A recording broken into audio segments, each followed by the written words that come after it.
Welcome back to Stellar Secrets. All right, let's skip the preamble and just jump right in today. We are going way, way back in deep time to look at the incredibly violent origins of our moon, unpacking the famous cosmic crash. I mean, you look up at the night sky and it's just there. Always has been, right? Whether it's a thin little crescent or this huge glowing pearl. But have you ever actually stopped to wonder where it came from?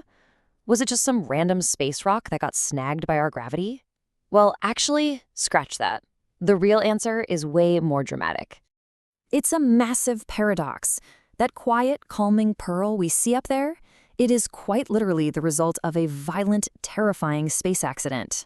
The moon was born from the single most destructive event in the entire history of Earth.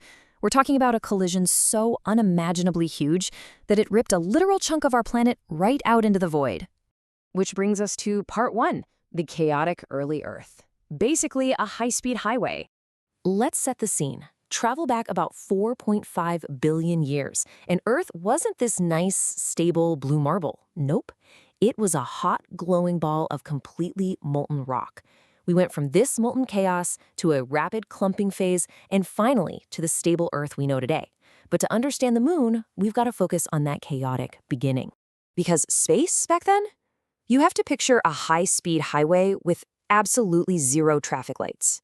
It was this terrifyingly unregulated cosmic neighborhood where giant rocks were just zooming around at thousands of miles an hour. And our young, glowing Earth? It was sitting right in the middle of a highly dangerous intersection. All right, part two. The Theia cosmic crash, or the inciting incident. Enter our massive antagonist. Scientists call it Theia. And guys, this wasn't just some heavy stray asteroid. Theia was an entire planet, roughly the size of Mars, and it was on a mathematically unstoppable collision course with Earth. This looming catastrophe is the absolute core of what we call the giant impact hypothesis. So when the inevitable finally happened, it was the ultimate cosmic car crash. No way around it. Theia slammed into us with kinetic energy so intense that it practically turned both planets into liquid. It completely vaporized solid stone, blasting unfathomable amounts of debris straight up into Earth's orbit. And that leads right into part three, Birth from the Rings, featuring gravity as the master builder. Right after this mind-bending crash, Earth actually looked a lot like Saturn for a bit. It wore this massive, spectacular ring of hot, glowing dust and rock around its equator. But then gravity steps in and goes to work. Think of it like rolling a giant snowball down a snowy hill. It starts pulling all that superheated debris together. And within a shockingly short time, maybe just a handful of years, all that leftover matter rapidly clumped together into the solid sphere we now call the moon. And the evidence for this is just staggering. Moon rocks look exactly like the rocks found deep inside the Earth.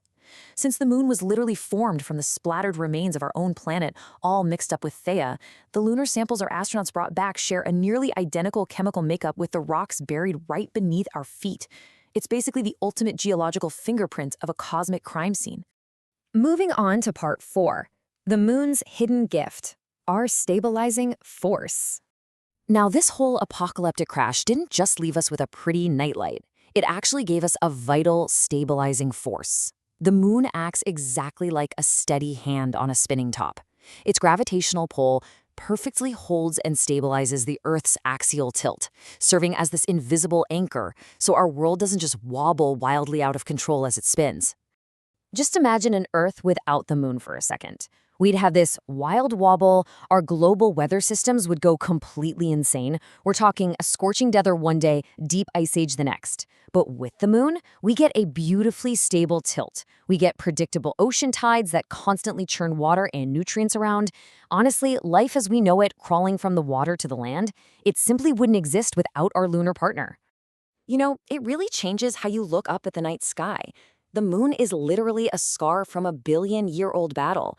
The same satellite that inspires all our art and poetry, it is actually a battered, surviving piece of our very own home, just constantly watching over us from the dark. So I'm going to leave you with a pretty massive question to chew on. If we didn't have that terrifying cosmic crash billions of years ago, would humans have ever evolved on this planet? When you factor in the stable tilt, the tides, the climate, it really makes you wonder, right? Let me know your take down in the comments. And hey, if you enjoyed this explainer, absolutely smash that like button and subscribe to Stellar Secrets to keep unraveling the universe with us. Keep learning and always keep looking up.